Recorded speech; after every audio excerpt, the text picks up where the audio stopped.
In the vibrant heart of Jamaica, 20-year-old Yummy embodied the island's spirit with every dish she cooked. With her warm, chubby cheeks, she welcomed everyone to her humble home restaurant, aptly named Yummy's Kitchen.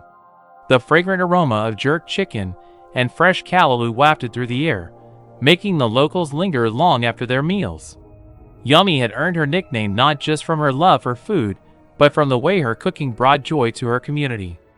Every Saturday she hosted Taste of Jamaica nights, where neighbors gathered to savor her famous pineapple upside-down cake and spicy pepper shrimp.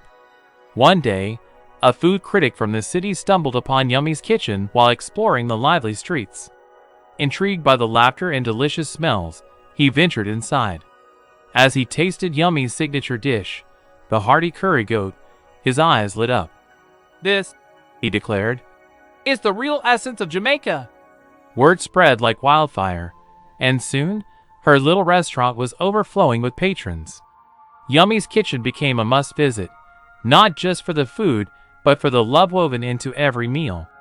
In that cozy space, with laughter echoing off the walls and plates always filled, Yummy had turned her passion into a beautiful haven, a place where everyone felt like family, and every meal was a celebration of life.